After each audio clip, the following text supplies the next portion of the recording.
Aujourd'hui, au podcast Un Conseil, on reçoit Caroline Ducharme.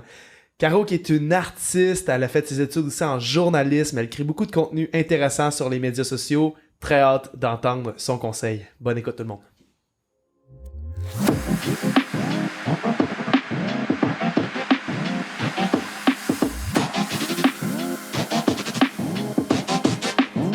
Salut Caro! Coucou. Vraiment content de te recevoir. On est content. On est content. Ben ouais. Écoute Caro, là, je pensais à comment te présenter, mais tu fais tellement de choses. Parle-nous-en, dis-nous, présente-toi. OK, alright. Donc là, je viens de finir mon bac en journalisme. Je travaille sur une grosse série documentaire sur les Premières Nations.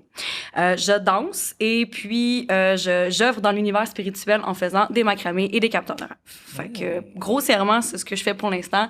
En temps de COVID aussi, tu sais, on est pas mal limité, là. Ouais. Fait que c'est ça. Wow. Cool. Merci. Si t'avais un conseil à donner à quelqu'un, ce serait quoi? Alright. Donc, la question, elle est très, très, je veux dire, vaste et pour le peu de temps qu'on a. J'ai décidé qu'aujourd'hui, on allait parler du pardon, OK? Puisque en tant qu'individu, tout être humain ont des expériences de vie et d'autres sont plus douloureuses que d'autres. Là, je me suis dit, comment on va l'aborder? Alors, aïe, aïe, aïe, c'est un sujet qui est quand même assez très délicat. Touché, ouais. Je vais vous parler d'une expérience de vie, puis je vais vous dire comment moi je l'ai vécu. Je pense que ça va être beaucoup plus représentatif de l'énergie que je veux donner. Donc, tranche de vie. De l'âge de 9 à 13 ans, OK, ma mère, elle sortait avec un homme. Elle a marié un homme, puis cet homme-là me battait. OK, pendant toute ma jeunesse. Et en dedans de moi, ça a vraiment créé un énorme déséquilibre, un énorme désordre. Je me suis perdue. À 12 ans, j'ai manqué de me suicider parce que j'aimais pas la vie. Je me disais, c'est impossible de manger autant de claques pour des niaiseries, genre quelqu'un qui finit pas son assiette. Je me faisais faire toutes sortes de choses vraiment horribles. OK? Donc là, je me suis dit, fuck, un jour, je me suis réveillée, puis je me suis dit, Caro, j'ai plus envie de vivre ça. Genre, la vie ne vaut plus la peine d'être vécue. Alors, toi, en tant qu'individu, comment tu peux te rendre meilleur quand tout ton monde autour de toi semble t'avoir abandonné, OK? Parce que dans ce genre de situations-là, tu lances des flags, personne t'écoute. Tes parents te croient pas, tes amis sont bien là pour t'écouter, mais ils vivent pas ce que tu vis en dedans de toi, tu sais. Puis ça, ce genre de situation-là peut se refléter autant par soit un viol ou un parent qui est pas là, ou tu sais, dans n'importe quelle situation quand on vit ce genre de choses deep-là. Donc, étant jeune, comme je l'ai dit, j'ai tout passé par une amalgame d'émotions. Tu sais, pour vous dire, la haine puis l'injustice, je l'ai vécu sur toutes ses coutures. No joke. Genre, les pires plans machiavéliques sont tous dans ma tête, là. Et donc, c'est ça. Là, comment je pourrais dire ça? À 13 ans, j'ai décidé, c'est ça, de me réveiller de ce cauchemar, de cette réalité-là, puis je me suis dit, fuck off! Je décide de vivre pour le meilleur. À partir de maintenant, je donne le meilleur de moi tout le temps. Puis comme cette expérience-là, non seulement m'a marqué physiquement, oui, mais mentalement, parce que j'ai traîné cette haine-là, cette haine autant de cet homme-là qui m'a violentée tout le long de ma jeunesse, mais aussi la haine que j'avais envers ma mère. Ma mère qui était, elle, amoureuse folle, elle le voyait pas. Elle me demandait à moi-même de m'excuser durant ces étapes-là. Voyons, câlisse. Tu sais, t'es un enfant, tu te fais battre, puis faut que tu t'excuses de tes actions, ça marche pas, tu sais. Elle voyait rien de ça. Elle voyait fuck all de ça. Mon Dieu. Donc, puis ma mère, ça aussi, c'est une autre étape. Ouais. Dans l'univers du pardon. Ma mère, elle, à l'âge de 9 ans, elle aussi, elle est arrivée à un gros événement dans sa vie. Elle a perdu son père. Et, you know, daddy's issues, coming back. Et là, elle a essayé de retrouver cet homme-là avec l'homme qu'elle a marié. En tout cas, c'est pas l'idéologie, mais tu sais, vous voyez un peu où on s'en va. Donc, moi, en tant qu'individu, comment j'ai fait pour pouvoir pardonner à cet homme qui m'a fait souffrir toute ma vie? C'est ça le point.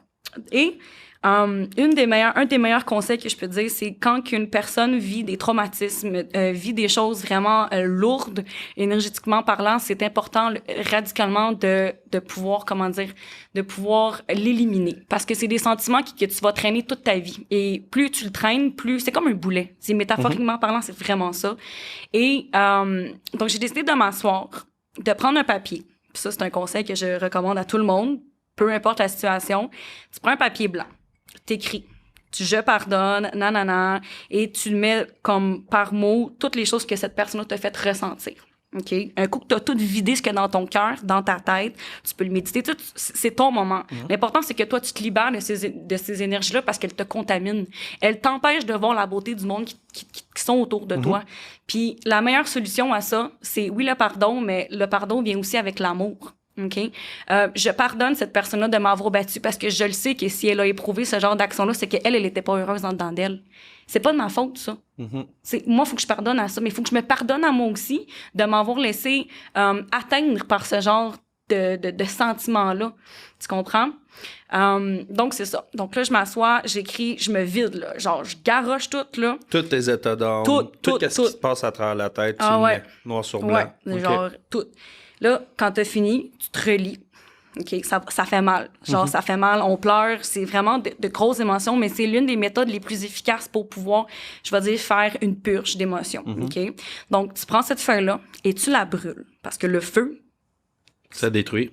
Ça détruit, ça consume aussi. Okay. Donc, ça libère, en termes énergétiques, ce que toi, tu essaies de délivrer. Donc, tu vas en haut de ton lavabo, tu le brûles et après, Inch'Allah. That's done. Et tu vas voir que dans les jours à venir, il y a un changement qui va se faire en dedans de toi. Moi, ça s'est passé par une soif de vivre des plus immenses. À 13 ans, je voulais voyager. J'ai décidé que comme fuck, flip the table, you know? À 13 ans. Ouais. Mais à 13 ans, je peux pas voyager, tu sais. Je suis pas majeure, je suis pas vaccinée, là.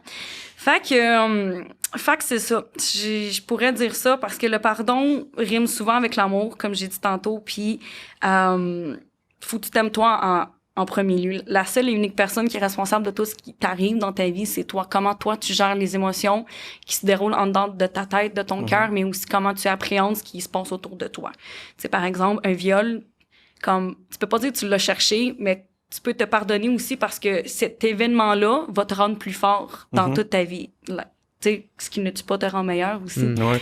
Fait que c'est ça.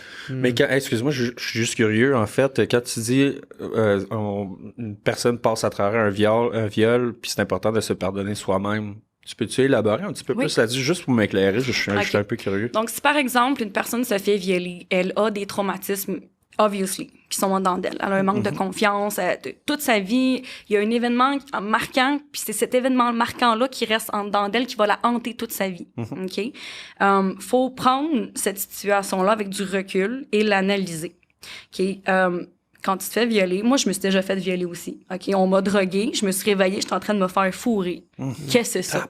Ouais. Tu sais, paraît pas, mais j'en ai en maudit, là, derrière, là. Fait que, donc, une personne qui viole, c'est quelqu'un qui vit pas dans un amour inconditionnel avec elle-même. C'est quelqu'un qui probablement s'est fait violer aussi en retour étant jeune, quelqu'un qui éprouve des déséquilibres complètement dans toute sa vie. Donc, toi, t'es la personne qui s'est violée, tu le sais pas, ça.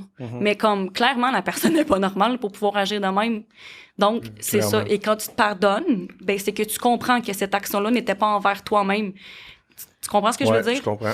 Fait que, puis s'aimer là-dedans, c'est quelque chose qui demande beaucoup de courage aussi parce que tu passes par la haine, si tu passes par une amalgame d'émotions des plus intenses. Le spectrum au complet. Oui, puis quand t'as envie, tu sais, comme mettons, si un jour tu revois cette personne-là, t'as envie de la tuer, no joke, là.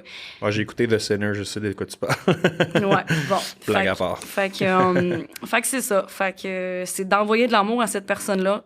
C'est quelque chose qui demande beaucoup de courage à faire parce que, comme je viens de le dire, tu le sais que si elle a éprouvé ce genre d'action-là à ton égard, c'est parce qu'elle-même, il en manque de l'amour dans son cœur. Tu comprends? Puis, mais même à part ça, parce que, tu sais, j'ai travaillé avec beaucoup de délinquants sexuels au Service correctionnel du Canada, puis il y en a qui n'ont pas de bonne raison. Il y en a qui n'ont rien vécu. Ouais. Comment tu sais pour pardonner à des personnes qui sont pas excusables? C'est des personnes qui sont blindes. Comment tu peux pardonner à une personne qui ne voit pas ses propres actions? Mais mettons qu'elle les voit, ses actions. Il y en a, là, tu sais, des personnes pas excusables. Parce que là, tu sais, dans le fond, il y a des excuses, il y a des excuses. Like Devil's Aucun remords. Side. Okay. Comme un démon, là, Ouais, ben, qui dans aime le fond, juste semer le mal partout. Ouais. Puis, mettons qu'ils n'ont pas d'excuses. Comment tu sais pour pardonner à ces personnes-là s'ils n'ont pas d'excuses? Parce que, selon moi, il y a bien des gestes qui se posent qu'on peut pardonner sans excuser, tu sais. Ben, comme par exemple, la personne qui m'a violée n'avait pas d'excuses. Elle a fait ça toute sa vie. Après ça, tu sais, tu connectes, là, puis tu réalises que la personne, elle, c'est ça son mode de vie. Ouais. C'est dégueulasse. Ouais. Alors, dégueulasse. ben, c'est pour c'est vrai, comme genre... ça, voyons donc. Comment tu fais pour pardonner dans ce temps-là, tu sais? Puis qu'est-ce que ça t'apporte de pardonner, tu sais? Ça t'apporte la libération de traîner ce boulet-là. Parce que comment je peux te dire? Tu sais, un viol, ça marque un âme.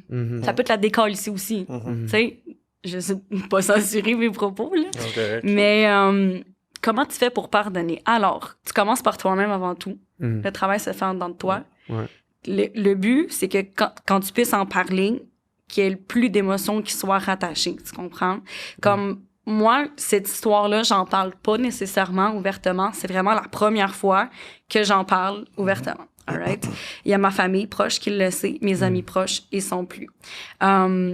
Donc, le fait aussi d'aborder ce sujet-là, je pense que ça peut t'amener à avoir une vague d'amour extérieur qui peut t'aider à traverser cette épreuve-là. Et là, par la suite, vers ton agresseur, c'est de comprendre que peu importe, even if que la personne elle est aveugle par ses actions, ben, l'important, c'est que toi, en dedans de toi, tu puisses t'en détacher. C'est ça. Parce que le détachement, c'est de l'amour que tu t'envoies à toi-même. Après ça, la personne, tu l'envoies chier. Tu veux plus l'avoir le restant de ta vie. Mais tu veux couper ce lien néfaste en dedans de là. Ouais. Parce qu'en bout de ligne, le pardon, c'est d'abord et avant tout, c'est tu le fais pour toi, tu le fais pas pour l'autre personne. Hein, mais tu sais, tu y en envoies pareil parce que tu veux... ça fait partie du processus. Oui, exact. Tu sais, d'un point de vue moral, c'est vraiment tough de dire « Hey, mon agresseur m'a violée, j'y envoie de l'amour. » Tu sais, quand tu regardes ça de même, tu fais comme « Mais la femme est folle. » Mais quand tu analyses tout le processus, tu comprends que ça doit en faire partie. Parce que toi, en tant qu'individu, tu t'aimes puis tu veux le meilleur pour toi-même. Et le meilleur pour toi-même, ça veut dire pardonner ton passé aussi. Parce que les épreuves que tu as dans le dash, ben, ça t'amène à voir mieux par en avant et à avoir plus de vision en dedans de toi. En avant de toi, je veux dire. Tu comprends? Fait que... Wow.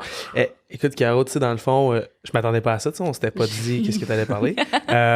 Pour une personne, une fille ou un gars, peu importe quel est son genre, qui vit actuellement de la violence dans sa famille ou qui, par un conjointe, peu importe, qu'est-ce que tu suggérais, qu'est-ce que tu conseillerais de faire? OK. Alors, avant tout, il faut analyser... les pour et les contre de cette situation-là. Dans un sens où, pourquoi j'ai envie de rester? Qu'est-ce qui me retient? Souvent, quand je pense à des amis qui vivent un peu ce genre de situation, qui désirent rester, c'est parce qu'elles ont soit des enfants qui sont dans l'équation, qu'elles ont des papiers signés avec ce genre de personnes-là, puis ça les empêche de pouvoir s'en aller. De toute façon, tu le sais, en dedans de toi, ben, en tout cas, I guess, là, ce qui est bon ou pas. Comment tu fais? Non seulement tu demandes de l'aide à des personnes qui sont neutres. Donc, ton environnement est une source, je vais dire le mot polluant. Je pense que c'est pas un mot qui est quand même équilibré quand même, mais... Toxique, peut-être? Non, qui vont donner une influence. Ouais. Okay. Tu comprends? Comme ma meilleure amie, moi, si j'explique ça, she's gonna get emotional. Obviously. Puis c'est normal. Très empathique. Exactement. Donc, tu demandes des personnes qui sont externes, soit des organismes, les polices aussi, même si on le sait que notre système judiciaire en ce moment, il y a quand même des lacunes assez importantes concernant ça. Il faut que tu t'en ailles. L'important, c'est toi. Comment tu peux être à tous les jours le meilleur de toi-même, c'est en éliminant tes toxines. Si ton homme te bat, ton whatever, il faut que tu t'en ailles. Genre, va-t'en. C'est comme... Il n'y a même pas de raison pourquoi tu restes dans un sens. C'est parce que notre mental, c'est comme un ordinateur. Quand tu rentres des programmes qui te dictent que tu dois rester, tu vas rester. Si tu changes ta programmation du cerveau puis que tu lui ordonnes sur le champ de t'en aller, de te trouver des solutions, tu me demandes à l'univers va toujours t'envoyer ce que tu demandes. Fait que quand on comprend qu'on peut renverser cette équation-là pour les personnes, je pense que tu peux voir plus de positif dans ta vie. Est-ce que je l'exprime bien? Oui, tu l'exprimes bien. Puis moi, tu sais, dans le fond, j'ajouterais, tu sais, comme tu dis, je pense que pour les personnes qui nous écoutent en ce moment, puis s'il y a des gens qui vivent des situations en danger, contactez le 911. Oui. On le sait, ça dérape vite.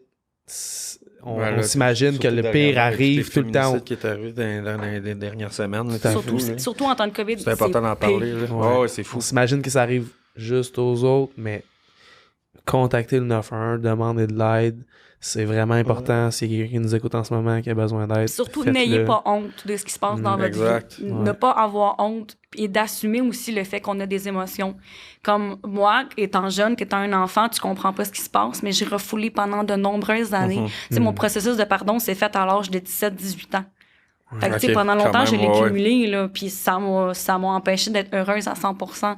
Fait que c'est des situations comme quelqu'un qui te trompe aussi, c'est le même processus. T'as ton meilleur ami qui te trahit, même affaire.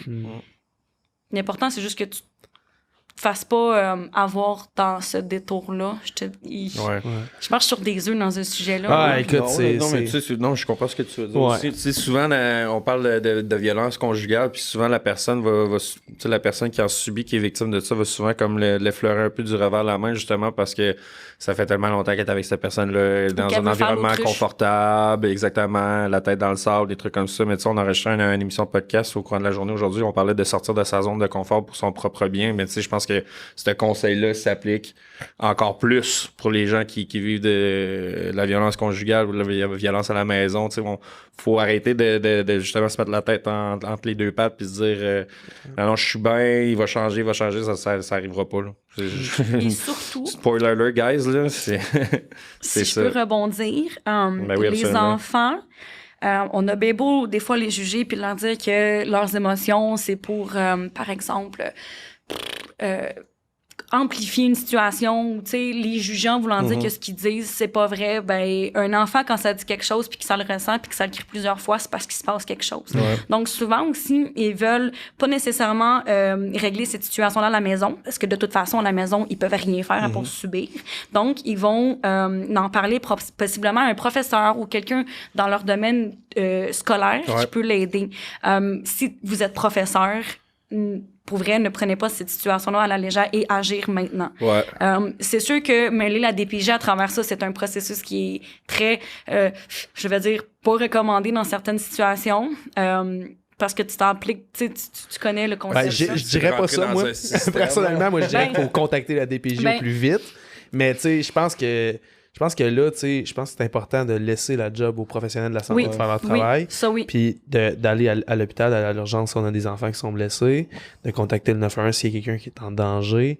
Mais moi, en tout cas, je continuerai sur cette discussion-là longtemps. On a un temps limité. Si, tu sais, dans le fond, si je comprends bien, tu sais, ton conseil, ça serait de pardonner, même à des gens qui n'ont pas d'excuses, pas pour l'autre, mais pour soi, pour se libérer d'un gros fardeau, puis de poursuivre sa vie, puis de vivre selon ses valeurs à soi. C'est un peu ça, finalement. Oui, tout à fait. Puis il existe plusieurs variantes, mais moi, celles qui m'ont été le plus bénéfiques dans ce processus-là, c'est vraiment le journaling, comme brûler après, puis... Moi, à chaque fois que je l'applique, ça fonctionne. Je me libère la tête et le cœur. Donc, je suis plus réceptive à recevoir l'amour de l'univers en dedans de moi. Tu comprends? C'est bien dit, ça. J'aime ça. Ouais. Ben, merci, Caro. Ça me fait vraiment, plaisir. c'est une super belle discussion. Puis merci d'être ouverte à nous. On l'apprécie vraiment beaucoup. Merci. Si on peut te souhaiter quelque chose pour les prochains temps, ce serait quoi? Ben, tu caches.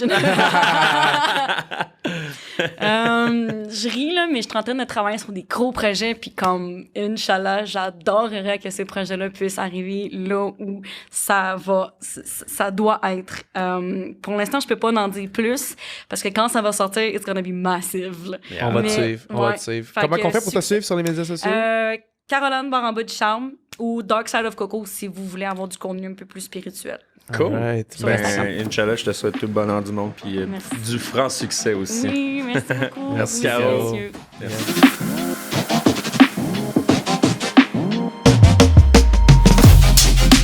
Merci tout le monde d'avoir été à l'écoute du podcast Un Conseil. Merci également au studio créateur pour la location du studio aujourd'hui. Si toi aussi tu aimerais démarrer ton podcast, je t'invite à contacter Kiari. Le lien est dans la description de la vidéo. Et n'oubliez surtout pas de liker notre vidéo, de partager la vidéo, de nous laisser un commentaire et parlez-en à votre entourage, à vos amis, votre famille, vos chums, vos blondes, vos parents, vos grands-parents, vraiment à tout le monde. C'est à vous de répondre la bonne nouvelle de Un Conseil. Sur ce, bonne fin de journée et à bientôt!